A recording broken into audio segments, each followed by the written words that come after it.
시청자 여러분 안녕하십니까? 3월 8일 수요일 뉴스와이드 시작합니다. 국민의힘 전당대회 투표 결과가 발표됐습니다. 당원 투표 100%로 치러진 이번 전당대회의 최대 관심사는 당대표 후보의 결선 투표 여부였는데요.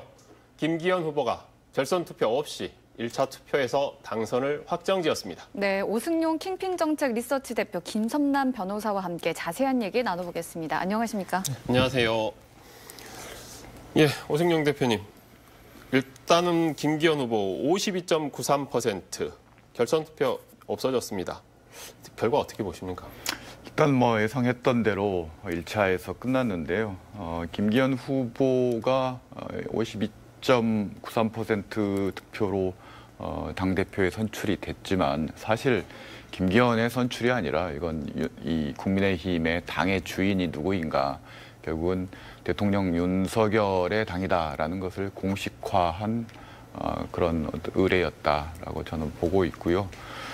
결국은 이 당은 윤석열 대통령과 윤석열 대통령이 사실상 지명한 파트너인 김기현 대표 체제로 내년 총선까지 가겠다라는 그런 의사표시에 대해서 당원들이 승인해 준 전당대회 결과였고, 최고위원 지금 사위권까지 당선된 최고위원들이 대부분 친윤 후보들이고, 청년 최고위원으로 당선된 장해찬 후보도 친윤계입니다. 여기에 당연직인 원내대표와 정책위 의장, 그리고 지명직 최고위원까지 9명 전원의 지도부가 전부 친윤 일색으로 꾸려진 순도 100%의 윤석열 지도부가 등장했다라고 평가할 수 있을 것 같습니다. 네, 김섬남 변호사님께서는 어떻게 보셨습니까? 네, 말씀드린 대로 친윤의 승리라고 보여지고요. 비윤계, 특히 이준석계 어떤 최고위원회 김용태 허은하 의원, 그리고 당대표 의원의 그 후보의 천하람 후보가 모두 선전을 보이지 못했어요. 특히 천하람 후보는 그 돌풍을 좀 예상하고 있었는데 거기에까지 이르지 못하고 이준석계가 좀 몰락한 게 아닌가 싶습니다. 왜냐하면 최고위원 자리에서도 한 자리라도 차지를 했다면, 특히 최고위원 선거는 당원 1인당 이 투표를 할 수 있지 않았습니까? 그러면은 이준석계 허은하나 김용태 의원에게도 밀어줄 수 있는 충분한 그런 여지가 있었음에도 당원들이 그러한 것을 보여주지 않았다는 것은 윤석열 대통령의 어떤 낮은 지지도 40% 내외를 전후하는 그런 지지도에 대한 어떤 힘을 실어줘야 되겠다는 당원들의 어떤 표가 결집된 것으로 보여지고요. 그러한 측면에서 이번 선거는 대통령의 어떤 윤심을 따르겠다는 당원들의 어떤 그러한 의지가 보여진 것으로 보여지고, 특히 2위 안철수 의원이 기존의 어떤 예비 여론조사에서 보여준 23%대 그런 그 지지율에서 크게 벗어나지 못한 점 또한 어떻게 보면 대통령실의 어떤 그러한 의원의 어떤 후방 김기현 후보에 대한 지원이 있지 않았습니까? 그런 부분에 대해서 힘을 쓰지 못했고, 어떻게 보면 대선 후보였던 안철수 후보가 많은 그 당에서 1년 넘게 당적을 몸담고 있으면서 당원들에게 민심을 당원들의 당심을 좀 얻지 못한 측면도 보여진 것으로 보여집니다. 우리 오승용 대표께서는 지금 친윤계가 꾸려진 거에 대해서 김기현 당대표는 윤석열 대통령이 파트너라고 생각했다고 그러는데 파트너까지는 아닌 듯 싶은데 보세요.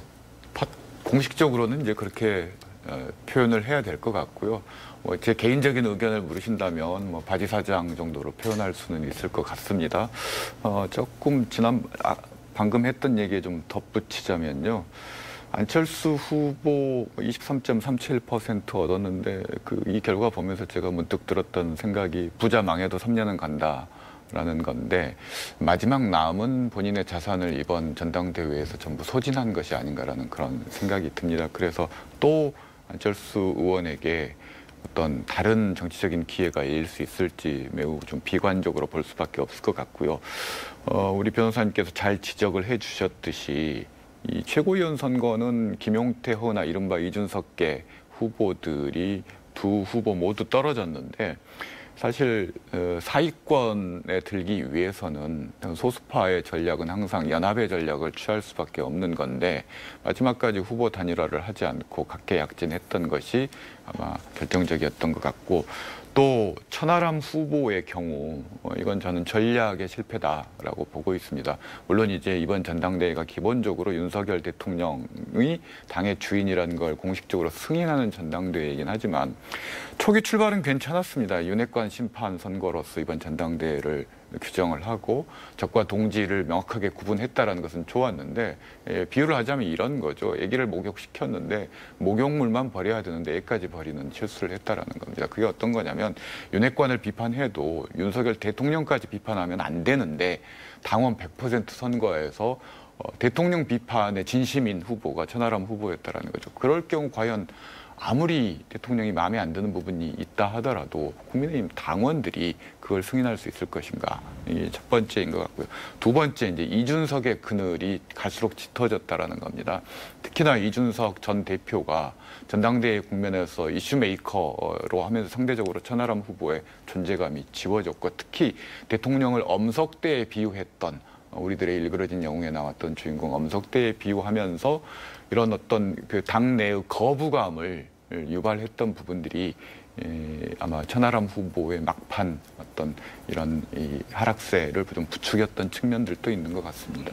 네, 결국에는 이런 투표 결과가 나오게 된 것은 100% 당원 투표가 가장 결정적인 영향을 미쳤다고 봐야 될까요? 아마 여론조사가 있었다면 이런 결과 결선 투표로 거의 100% 갔을 거라고 저도 생각합니다. 처음에 이제 여러 전당대회 결과 예측을 했을 때 제가 여론조사, 즉 여론조사에는 중도파와 심지어 민주당 성향이 있는 그걸 표명하지 않더라도 이런 응답자들까지 포함이 되기 때문에 아무래도 이제 그 결과와 당원 투표의 결과는 조금 다르게 나올 수밖에 없다. 그래서 지난 전대 때 이준석, 나경원 사례도 제가 몇 차례 말씀드린 경험이 있는데요.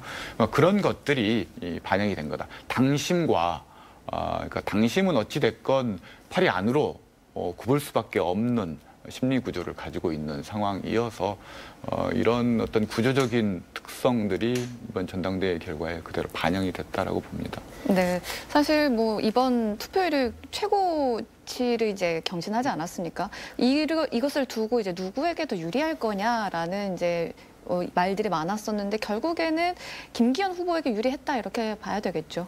네, 결과가 이제 말해주는 것처럼 김기현 후보의 어떤 기존의 국민의힘 보수 지지층이 더 결집한 것으로 보여집니다.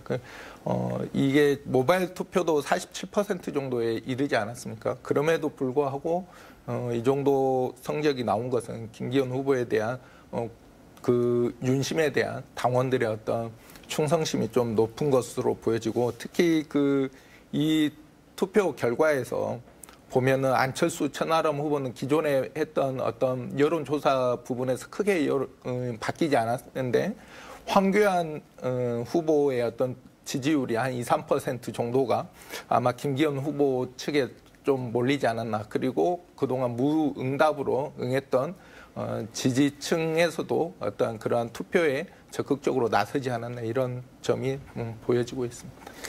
지금 이 상태로라면 이제 국민의힘은 내년 총선을 위해서 진짜 확고한 윤심을 주제로 한 견고한 지금 이제 지도부를 갖추게 되는 거잖아요.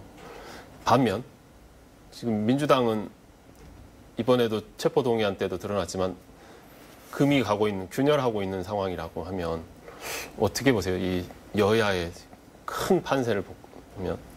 저는 새옹지마라는 말이 있는데 지금 뭐 조금 안 좋은 상황이라고 해서 나중에도 안 좋을 것이냐, 저는 그렇지는 않다고 보고요. 민주당이 지금 이재명 대표 리스크를 둘러싼 당내 갈등들을 해결해낸다면 저는 상대해야 될 파트너, 여기도 이제 파트너라는 말을 쓸 수밖에 없는데 여당 파트너로서 그 김기현 지도부가 민주당 입장에서는 상대하기 더 쉬울 거라고 봅니다. 왜냐하면 자기 색깔을 낼 수 없고 결국은 과거 박근혜 정부 시절에 그 공천과 같은 똑같은 이른바 진박 공천 했듯이 진윤 공천을 다음 총선에서 또 김기현 대표가 이제 바지사장으로서 할 가능성이 높은데 그게 국민들에게 좋게 보일까? 저는 그러지는 않을 거라고 보고 또 김기현 후보가 중앙정치에서 경험이 절대적으로 부족하고 특히 전국 선거를 지휘해본 경험이 없습니다. 이런 대표 체제를 상대해야 되는 민주당 입장에서는 이번 어떤 당내 어떤 문제만 해결해낸다면 오히려 더 쾌재를 부르고 있을 수 있다. 화장실에서 웃고 있을 수 있다. 뭐 이렇게 말씀드릴 수 있을 것 같습니다. 우리 김선남 변호사 보시기는 어때요? 그러니까 지금 이렇게 친윤 체제로 확실히 경고하게 된 국민의힘을 바라보는 민주당의 속마음은 어떨 것 같습니까? 지금 윤 대통령에 대한 지지율 또한 연계돼서 이게 평가를 할 수밖에 없지 않습니까? 지금 윤 대통령 지지율이 국민 전체의 어떤 지지에서 40% 내외에 아까 그 정도에서 머무르고 있어요. 이번에 또 보니까 부정적 평가가 60%를 또 넘지 않았습니까? 특히 이러한 문제는 어떤 검찰권의 어떤 행사 그런 부분에 있어서 불공정, 그러니까 공정과 상식을 내세우던 대통령의 어떤 초기 출범하던 당시의 그런 기조가 국민들에게는 납득하기 어려운 부분으로 현재 가고 있는 것이고요. 특히 최근에 그 영부인 김건희 여사 수사 부분에 대해서 무혐의 결정 내린 부분, 압수수색 없이 내린 부분, 이러한 부분을 보면서 국민들이 과연 이재명 대표에 대한 불만도 많고 어떤 체포 동의안에 대한 민주당에 대해서 어떤 불만족스러운 면도 분명히 있지만 이러한 상황들이 계속 누적돼 간다면 특히 검사 출신의 모든 요직에 주요 요직에 지금 검사 출신이 다 장악하고 있지 않습니까? 이런 상황을 국민들이 봤을 때는 어떤 지역 안배나 어떤 학력이나 이런 부분에 대해서 기득권을 강화하는 측면으로밖에 보이지 않단 말이에요. 그래서 이러한 측면을 보면 국민들이 선거로서 총선에서 그거에 대해서는 분명하게 투표로 답을 할 것이라고 보여집니다. 네, 그럼 앞으로 비윤계에서는 어떤 행보를 보일 거라고 좀 예상하시나요? 이번에 상당히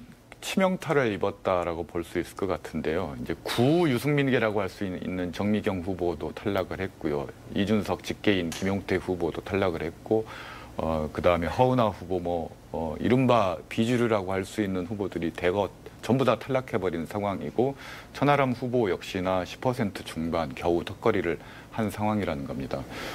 밖으로 나가서 지금 신당을 만들기도 쉽지 않은 상황이라는 거죠. 왜냐하면 대선 후보로서 유승민 후보, 이준석 전 대표의 어떤 영향력이라는 것들이 그다지 지금 살아있지 않다고 판단해야 되기 때문에 아마 험난한 그런 일정들이 남아있을 수밖에 없고 최근에 또 엄석대 발언 통해서 윤석열 대통령을 직격했기 때문에 아마 그와 관련돼서 아마 스스로 좀 어려움을 자초한 측면도 있을 것 같습니다. 다음 공천 과정에서 아마 유승민계나 이준석계의 정치인들이 상당히 어려움을 겪을 것 같습니다. 그러면 혹시 만에 하나라도 우리 이제 윤심이 이렇게 견고하게 딱 국민의힘이 이제 자리를 잡았으니 자기를 이렇게 욕하고 흠집 내려고 했던 사람들 국민의힘 내부에 그들을 포용할 가능성은 없을까요? 저는 포용의 가능성보다는 그 포용할 정도의 정치력이었다면 이준석 전 대표를 그렇게 찍어내지는 않았을 거고요. 저는 지금 대통령실은 국민의힘을 상명하복, 검찰식의 상명하복 조직으로 만들겠다는 거 아닙니까? 그리고 그렇게 만들었지 않습니까? 그리고 여기에 이탈하는 사람들, 다른 의견을 제시하는 사람들은 공천 주지 않겠다라는 의지를 가지고 있다라고 봐야 된다는 거죠. 그래서 아마 이것이 이 정당이라는 것이 다양한 목소리들이 나오고 쓴소리도 나오고 때로는 그래야 이게 정당으로서 힘을 갖는 건데 과연 이게 다음 총선 준비하고 어떤 국민의 지지를 확장해 나가는 데 있어서 바람직할까? 자기 당 내에서 다른 목소리도 허용하지 않는 정당이 어떻게 중도 확장을 하고 또 민주당에 상대적으로 기울어졌던 국민들을 표를 달라고 설득할 수 있겠습니까?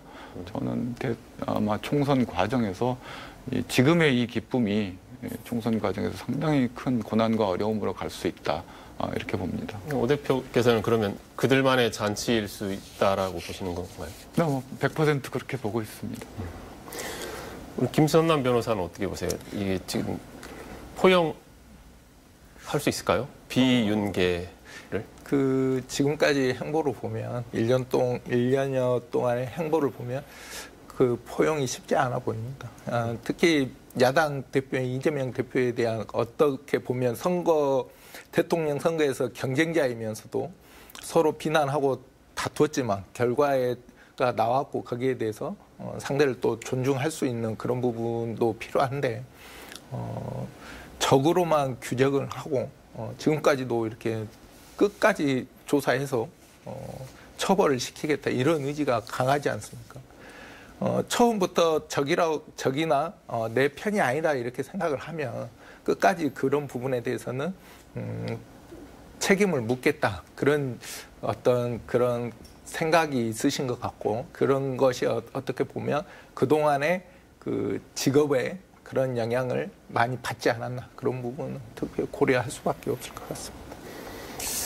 한 번 눈 밖에 벗어나면 다시 들어올 수 없다라고 보시는 건가요? 네, 저 그렇게 생각합니다. 이제 여기에 좀 다른 이야기 한번 해볼게요. 그 최고위원 가운데 국민의힘 의원의 최고위원 가운데 조수진 의원 같은 경우 광주 전남은 아니지만 호남 전북 전북이니까 출신이죠. 네, 호남이죠. 여당의 최고위원 가운데 호남 출신이 있다는 거 그거 좀 도움이 될까요? 저희 지역에. 일단 조수진 의원의 경우는 선출직 최고위원으로 이번에 당선이 됐고요. 지명직 최고위원을 누구를 할 것인가도 좀 살펴볼 필요는 있을 것 같습니다.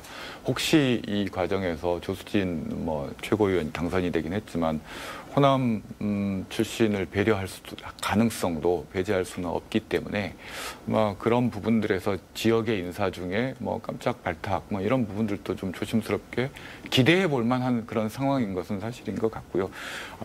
조수진 최고가 지난 정기국회에서 여러 활약들을 했습니다. 무소속 기초자치단체 전남 지역, 전북 지역 돌면서 예산 확보라든지 정책 과정에서 여러 가지 얘기를 했는데 이 최고의 과정에서 이제 호남을 대표하는 어떤 그 보수 정당의 대표 정치인으로서 본인을 포지셔닝을 했고 그런 부분들이 일정 정도 당원들의 지지를 통해서 승인을 받았고 지난번에도 당선이 됐고 이번에 다시 선출직에 당선이 됐다라는 것은 이제 전국적인 어떤 정치인으로서 본인이 발돋움할 수 있는 어떤 발판을 마련했다.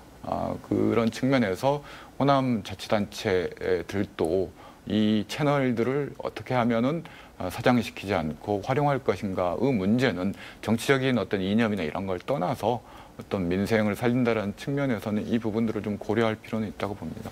네. 그러니까 왜 제가 이 이야기를 하냐면 민주당의 신장이라고는 호남에서 민주당 최고위원은 선출직은 저희가 못했어요. 여당일 때도 못했다고요. 그래서 지금 국민의힘이 이렇게 호남 지역 국회의원을 최고위원으로 선출한 거에 대해서 우리가 어찌 보면 이게 우리는 계속 민주당을 지지했는데 우리의 도와줄 사람은 실제 없었고 우리가 지지는 안 하는데 그쪽에서는 누군가 이렇게 이쪽을 도와줄 사람이 있다라는 게 큰 차이가 생기지 않았을까라고 보는 그렇습니다. 거죠. 국민의힘의 이번 당원 지역별 구성 분포를 보면은 호남 당원이 겨우 2%입니다. 그래서 호남의 몰표로 조수진 의원이 최고위원에 당선된 게 아니라는 거죠. 오히려 대부분의 표는 이제 영남 당원들이 가지고 있었다라는 거죠. 반면에 민주당은 호남 당원 비율이 정확하지는 않습니다만은 최소 3분의 1이라는 겁니다. 그럼에도 불구하고 선출직에서 호남 최고위원을 배출하고 있지 못하다라는 거죠. 이게 지금 민주당 내에서 호남 정치의 위치와 보수 정당인 국민의힘 내에서 호남 정치의 위치가 극단적으로 좀 대비되는 측면이 있고 또 하나는 최근에 이제 순천 지역에서 민주당 소병철 의원 지역구이긴 합니다만은 천하람 이번에 아쉽게 낙선을 했습니다만 순천 지역에서의 여론은 굉장히 우호적인 여론들이 많습니다. 그래서 전국 공식적인 정치인으로서 이번 전당대회에서 천하람이라는 정치인의 존재를 각인시킨 측면이 있어서 내년 국회의원 선거에서 민주당 후보 대 국민의힘 후보 간의 이른바 동부권 지역에서의 대결은 아마 상당히 치열하게 전개될 수밖에 없을 거라고 보고 민주당이 긴장하지 않는다면 결과를 장담할 수 없다라고 저는 보고 있습니다. 김섬남 변호사는 어떻게 보세요? 여당인 국민의힘의 호남 지역 최고위원 선출에 대해서. 저는 그 조수진 의원이 전북 출신 국민의힘 최고위원에 선출된 게 아마 그 국민의힘 당원 중에 상당수 서울 경기권에서 많은 투표율을 보였을 거라고 저는 생각합니다. 왜냐하면 그 지금 민주당의 지지율이 낮은 것이 어떻게 보면 전 정부에 대한 정책, 서민 정책이나 아파트나 이런 정책에 대해서 실망한 부분들이 많았어요. 그래서 그분들이 어떤 그러한 정책 때문에 이 민주당에 대한 지지를 철회하고 오히려 그 이준석 어떤 새로운 국민의힘의 어떤 가능성을 보고 많이 그런 부분도 분명히 있거든요. 그래서 그 가입한 그 국민의힘의 어떤 호남 출신의 어떤 그러한 서울 경기권 국민이 좀 많이 당원이 선출하지 않았을까.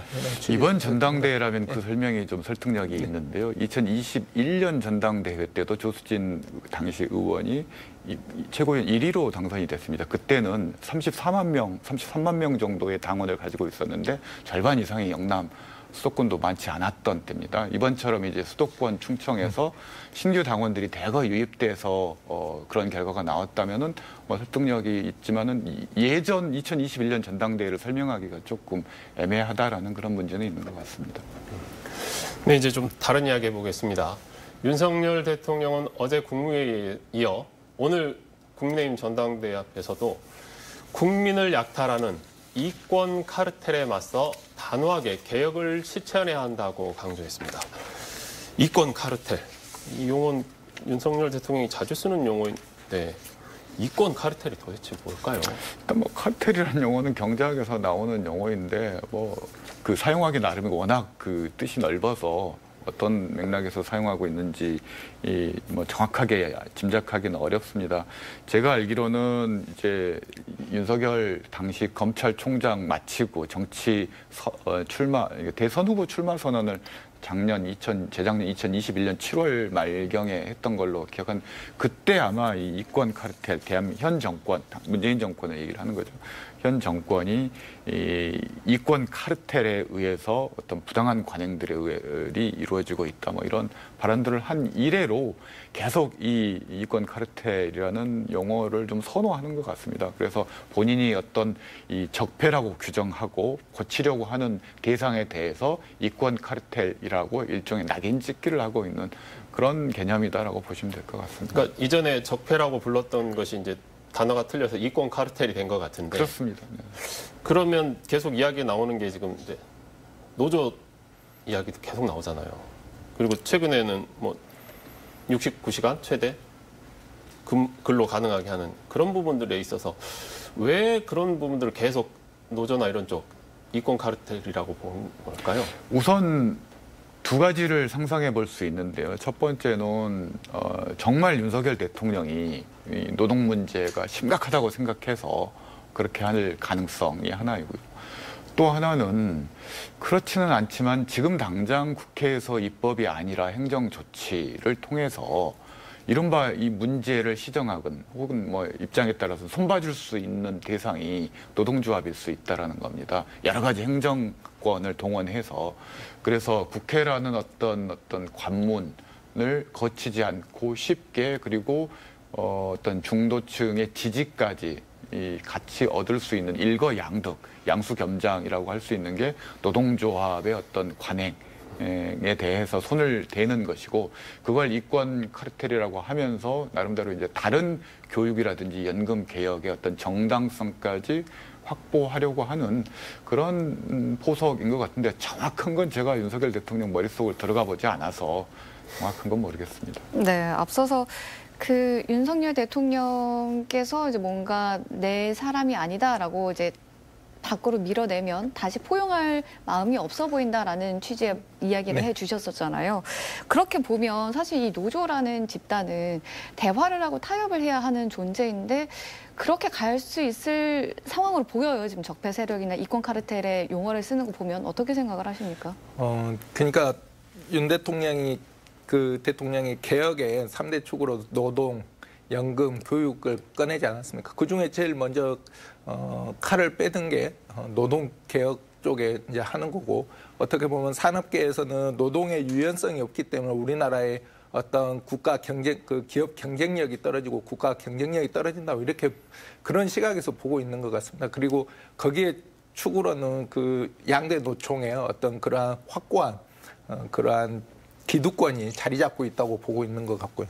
그래서 아까 이권 카르텔 말씀하셨는데 거기에 대해서 회계 부분 공개하라. 그래서 보조금 지급을 그러면 중단하겠다 이런 취지. 그러면 타워 크레인에 대한 그런 연례비로 받는 부분 그런 부분에 대해서도 어떤 폭력 집단으로 이렇게 규정을 했고요. 운송 노조의 안전 운임제 부분에 있어서도 그런 부분에 대해서도 일단 국가가 행정권을 동원할 수 있는 부분을 먼저 내세워서 강압적인 부분으로 하지 않았습니까? 그런 일체 행위들을 보면 이 카르텔이라고 말하는 이권 카르텔이라고 말하는 노동개혁 부분에 대해서 국민들에게 그렇게 인식을 시키고 그런 부분은 언론과 어떤 행정권을 동원해서 이 부분에 대해서 개혁의 어떤 성공을 내가 이루어 가겠다 이런 취지를 좀 보여주려는 모습인 것 같습니다. 예전에 MB가 대통령 취임하자마자 규제 철폐를 외치면서 상징적인 전봇대에 뽑았던 이 퍼포먼스가 기억나는데요. 아마 비슷한 거라고 생각합니다. 본인이 어떤 강조하고자 하는 국정 운영에 있어서 핵심적인 사안들을 끌고 나가기 위한 상징적인 조치다. 그래서 이제 노동조합에 대한 이런 어떤 국민들도 불합리하다고 생각했던 부분들을 집중적으로 부각시키면서 이런 본인의 어떤 국정 운영의 어떤 흐름들을 이어가려고 하는 이른바 윤석열판 전봇대 뽑기 조치다. 이렇게 이해하시면 좋을 것 같습니다. 네, 그럼 김섬남 변호사께서는 이번 노동시간 개혁을 어떻게 보셨습니까?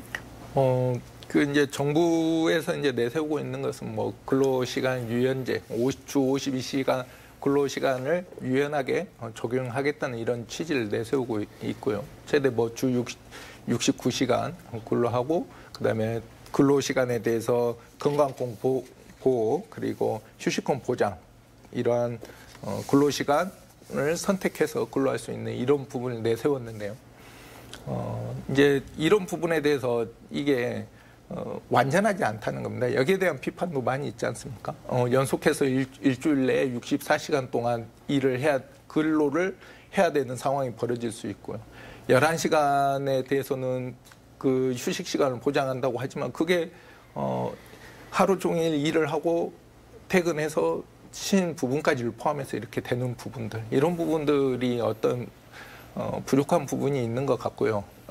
이것은 국회에서 아마 논의가 되어질 것으로 보여지고 특히 이제 노동계 경영계에서는 이런 부분에 탄력적 운영 부분에 대해서 환영하는 입장인데 일부 이런 노동 형태가 필요한 부분들이 있지 않습니까? 게임 산업 개발이나 이런 개발 쪽. 그러나 우리나라 산업 구조 자체는 아직도 제조업에 많이 비중이 높지 않습니까? 그래서 이러한 부분을 좀 더 고려하지 못한 점이 있지 않나 이런 부분에 안타까운 면은 좀 있어 보입니다. 실질적으로 이 조치가 적용되는 기업들은 말씀하셨던 어떤 제조업처럼 기존의 노조를 가지고 있는 기업들은 이렇게 하려고 해도 경영자가 이렇게 하려고 해도 노조의 반대 때문에 할 수 없을 겁니다. 실제 이 노조가 있는 기업에 이게 적용된다라고 보는 것은 좀 무리가 있을 것 같고요. 한계 기업이라고 흔히 표현을 합니다. 편의점을 비롯해서 아주 영세한 두세 명, 그러니까 자기의 노동 시간을 최대한 투입해야만이 이 유지가 되고 있는 한계 기업들, 미용실도 마찬가지고요. 이런 것들 같은 경우는 노동 시간을 지나치게 경직되게 적용하게 되면은 굉장히 경영에 어려움을 겪고 있습니다. 예컨대 이런 거죠. 그 시내에서 점심 식사하면은 요새 점심 영업 포기한 식당들 많습니다. 이 노동시간 규제 때문에 그렇다라는 거죠. 점심 서비스를 하려면 적어도 10시에는 출근해서 저녁까지 하면 10시, 10시 반에 퇴근하는 구조인데 그러면 이 시간을 넘겨버린다라는 거죠.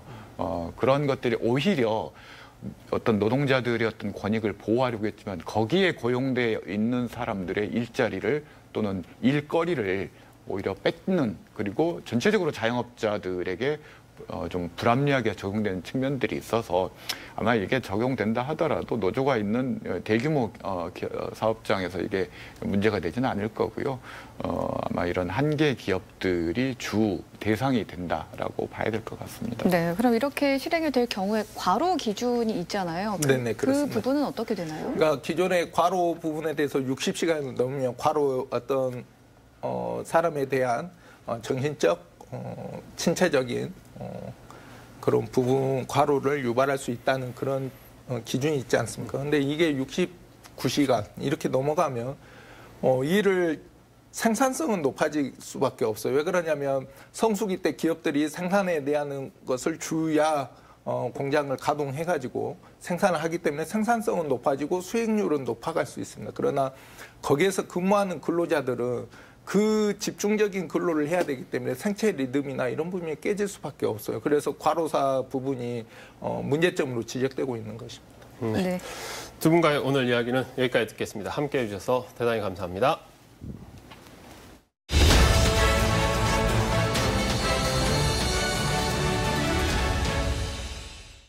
서울광역방송센터입니다. 강제징용 배상을 일본 전범 기업들이 아닌 우리 기업들이 대신 내도록 하는 우리 정부의 이른바 제3자 변제 결정을 두고 후폭풍과 논란이 뜨겁습니다. 오늘 여의도 초대석은 법조인 출신 김한규 더불어민주당 의원과 함께 정치권 법조 이슈 자세히 짚어보겠습니다. 의원님 어서 오십시오. 네, 안녕하십니까.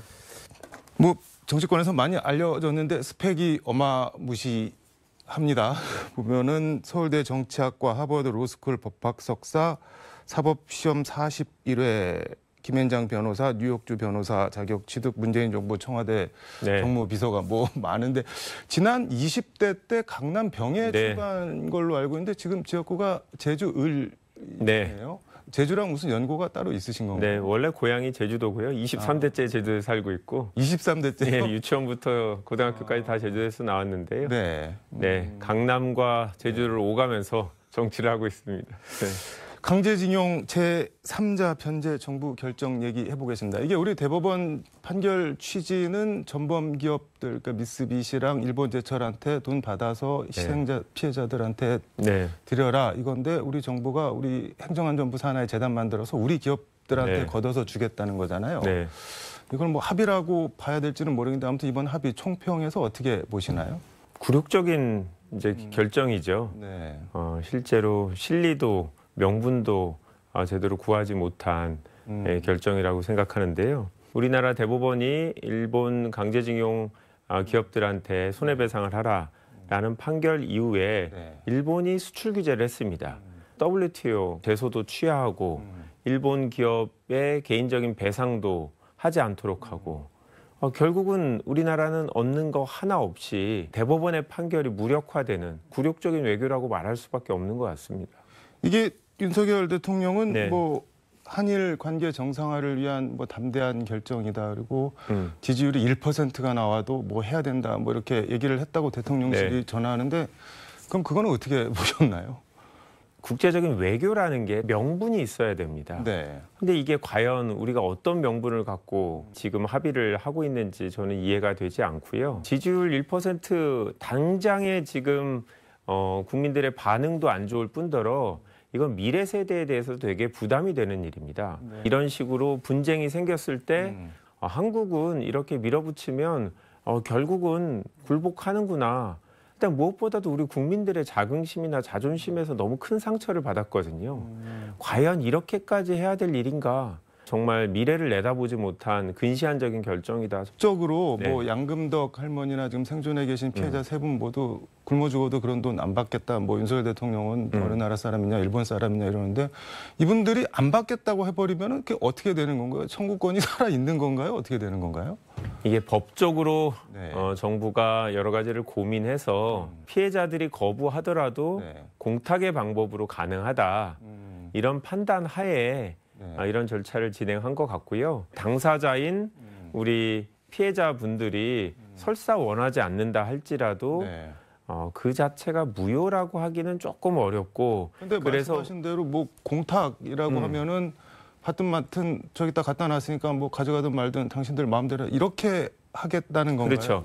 법적으로 공탁을 하게 되면 네. 그 순간 일본 기업의 채무는 사라지는 효과가 발생을 합니다. 지금 뭐 정부도 외부의 다양한 법률 자문을 얻었다라고 하는 거 보니 아마 이런 고려하에 피해자들의 의사에 반해서도 본인들이 합의를 할 수 있다라고 믿고 진행하는 것 같습니다. 그 경우의 수 다 따져보고 네. 피해자들 반발이 어떻게 나올 것도 예상을 하고 이렇게 하면은 법적으로는 우리가 뭐 해결할 수 있겠다 이렇게 생각을 했다는 거네요. 지금 정부가 네. 법대로라고 하면서 아주 기교적으로 법을 사용하는데 뭐 그런데 좀 능한 편이라 정치적인 고려보다는 소소하게 법적인 고려를 갖고 진행하는 것 같습니다. 이게 좀 거슬러 올라가 보면 우리 대법원 판결 전에 피해자들이 일본 법원에도 제소를 했는데 일본 최고재판소에서 한일 청구권 협정 1965년 협정 그걸 들어서 인정을 안 해준 거잖아요. 그러니까 거꾸로 얘기를 하면 일본 정부는 자기네들 최고재판소 판결에 따를 수밖에 없다. 그래서 그거는 이제 한일 청구권 협정의 해석에 관련된 네. 일인데요.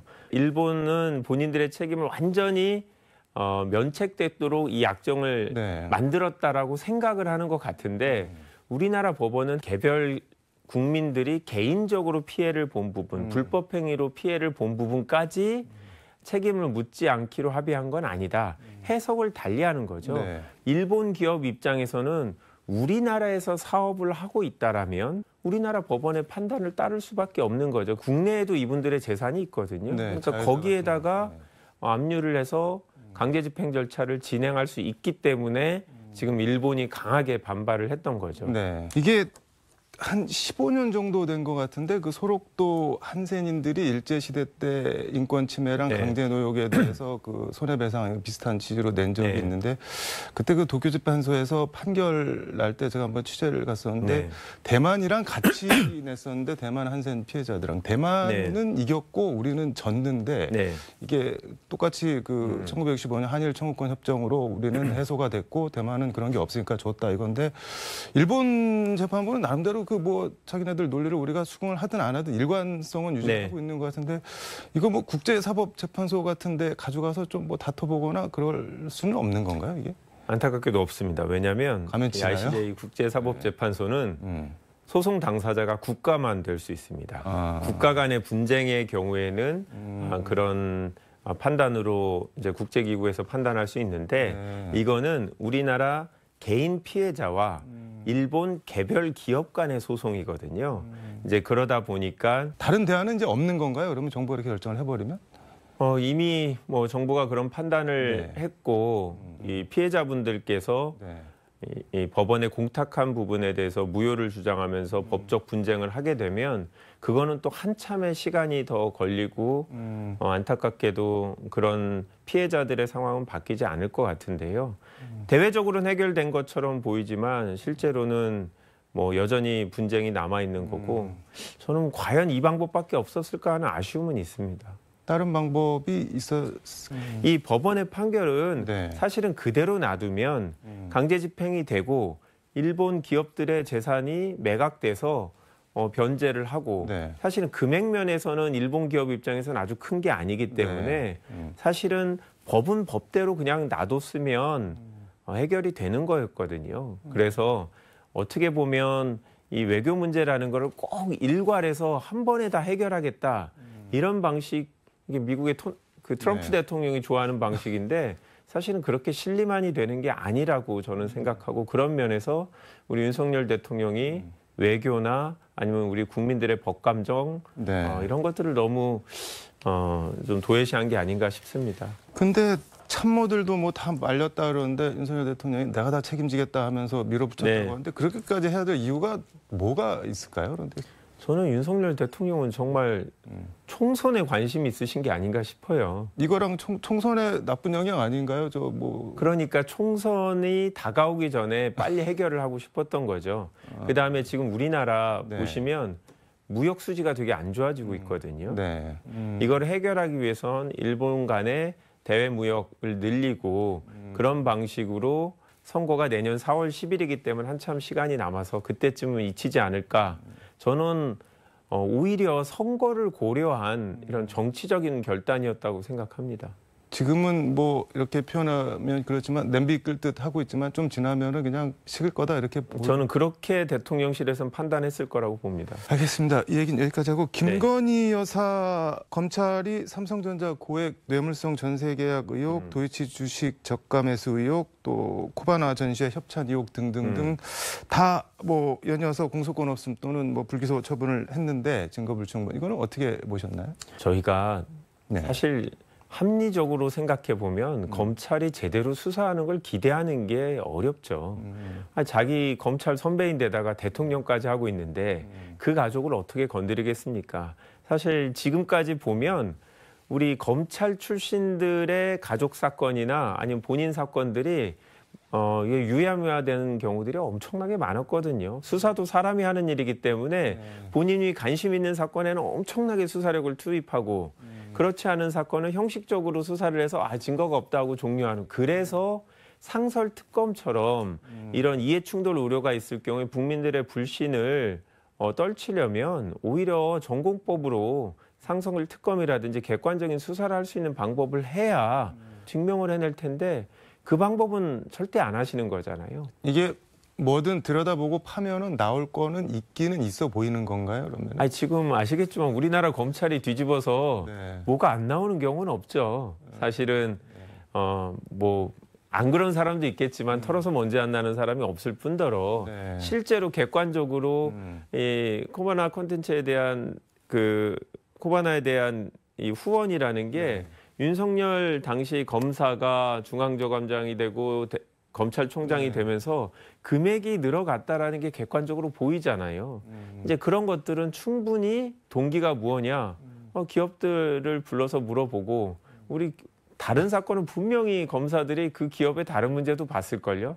그런 식으로 압박을 하면서 이런 후원금이 어떤 취지냐라고 물어볼 수 있는 건데 지금 검찰한테는 기대하기는 좀 어렵죠. 김두식 경북대 교수가 쓴 불멸의 신성가족 또 7자가 또 생각이 나는데 정의당에서 도이치모터스 주가 조작 김건희 특검을 하겠다고 하는데 현재 법사위원장이 여당이시고 안건 조정 소위도 쉽게 통과하기가 어렵기 때문에 지금 정의당이 낸 법안이 정상적인 루트로 가면 분명히 막힐 겁니다. 그래서 저희는 이 패스트 트랙으로 가자라고 요청을 드렸던 거라 이 부분에 대해서는 정의당과 계속 협의를 해봐야 되고 저는 정의당도 본인들이 낸 법안이 법사위에서 검토조차 되지 않는 상황을 겪게 되면 패스트 트랙밖에 대안이 없다라고 마음을 받고 힘을 함께 모아주시지 않을까 기대하고 있습니다. 이정미 대표는 오늘 라디오 인터뷰에서 패스트 트랙으로 가면 그 슬로우 트랙 될 거다, 전공법으로 가야 된다 이렇게 얘기를 하는데 바뀔 수도 있다고 보시는 거예요? 그러니까 법사위 상황을 한번 보시면 본인의 법안이 진행이 안 되는데 아마 정의당도 함께 분노하시지 않을까 싶습니다. 이게 법안이 된다고 치면은 제가 이제 궁금한 게 예전에 대통령 아들들이 뭐 비리 같은 걸로 수사받고 검찰에 구속되고 그런 적은 있었는데 대통령 부인, 영부인이 수사를 받고 뭐 그런 적은 없었는데 또 특검이 하게 되고 그러면은 진짜 뭐 구속 뭐 이런 것도 뭐 범죄 혐의가 나오는지를 봐야 되겠지만 그럴 수도 있는 건가요, 그런데? 저는 사실 저희가 뭐 김건희 여사가 구속돼야 된다. 뭐 이런 어떤 특별한 사람에 대한 처벌을 목적으로 하는 게 아니고요. 그냥 모든 사건들은 제대로 수사를 해서 진위 여부를 확인해 주는 게 국민들한테 뭐 국민들의 어떤 궁금증을 해결해 주는 거고 저희는 충분히 의심을 합니다만 김건희 여사의 문제가 있다고 설사 특검에서 혐의가 없다라고 나올 수 있다고 생각해요. 저는 그거 자체가 절차적 정당성이기 때문에 국민들이 납득할 수 있을 거고 누구도 거기서 피해갈 수 없다라는 게 확인되는 것만으로도 정의는 실현된다라고 생각합니다. 근데 윤석열 대통령이 본인 부인이 수사를 받는 상황을 그거를 가만 내버려 둘 거예요. 법안이 설사 통과가 된다고 하더라도 뭐 거의 100% 거부권 행사하시지 않을까요? 일반인이라면 그렇게 생각하겠죠. 네. 부인들에 대해서 어떻게 수사를 하게 놔두겠어요. 대통령이라면 정치인이라면 달라야 되겠죠. 저희는 그거에 대해서 대통령의 태도도 보는 겁니다. 대통령도 윤석열 개인으로서는 부인을 당연히 아끼기 때문에 거부권을 행사하고 싶겠지만 이 정무적인 부담 또 총선에 미치는 영향 이런 것들을 생각한다면 저는 다른 선택의 가능성도 있다라고 한번 믿어보고 싶습니다. 네. 아무튼 이거는 뭐 법안이 어떻게 되는지부터 좀 지켜봐야 될 것 같고 시간이 좀 많이 가긴 했는데 하나만 더 얘기를 해보겠습니다. 지금 민주당 시끌시끌한데 이낙연 전 대표, 뭐 박지원 전 비대위원장 나가라, 뭐 이런 제명 출당 청원이고 반대로 이재명 대표 내려와라, 나가라, 뭐 그런 청원도 있고 거의 그 영화 친구 네가 가라 하와이 뭐 이 수준인데 이거 어떻게 보고 계시나요? 뭐 상당히 안타깝죠. 또 우리 민주당이 이런 부당한 검찰 정치적인 수사에 대응하지 못하는 걸 보면서 뭔가 분노가 여러 군데로 이렇게 향하고 있는 것 같은데요. 좀 기다려 주시면 해결이 될 거라고 봅니다. 유인태 고문 같은 경우는 그 이재명 대표가 개딸들 수박 깨기 이거 사실은 즐기고 있다가 좀 너무 나간 거 아니냐 해서 지금 뭐 돌려보려고 하는 것 같은데 그게 뭐 진정성 있어 보이지는 않는다는 취지로 얘기를 하던데 동감할 수 있는 부분이 있는 건가요? 아니면은 아니요. 제가 대표님을 보면 즐기거나 그러진 전혀 않은 것 같아요. 제가 뭐 당 지도부거나 아주 가깝지는 않지만 그래도 당내에서 활동하면서 대표님을 보면 대표님께서도 지지자분들께서 자제를 해주십사라고 실제로 생각하시고 대외적으로도 부탁을 그렇게 하셨죠. 저는 대표가 그거를 즐기거나 이럴 그런 정치를 하고 있지는 진짜 않다고 생각을 합니다. 네. 알겠습니다. 시간상 마지막 질문이 될 것 같은데 어떤 정치를 하고 싶고 어떤 정치인이 되고 싶은지 마무리 말씀으로 듣도록 하겠습니다. 뭐 의원들마다 생각은 다 다른데 저 개인적으로는 저는 합리적이고 이성적인 정치인이다라는 이야기를 듣고 싶습니다. 언젠가 우리가 다시 수권 정당이 되었을 때 파퓰리스트라는 이야기를 듣지 않고 실제로 민생에 도움이 되는 그런 작은 정책들을 쌓아갈 수 있는 그런 정치인이 되겠다. 이런 목표를 갖고 있습니다. 알겠습니다. 오늘 말씀 여기까지 듣도록 하고 자주 나오셔서 좋은 말씀 좀 듣도록 하겠습니다. 네, 불러주십시오. 감사합니다. 네, 고맙습니다. 네, 지금까지 서울광역방송센터에서 김한규 민주당 의원과 함께 전해드렸습니다.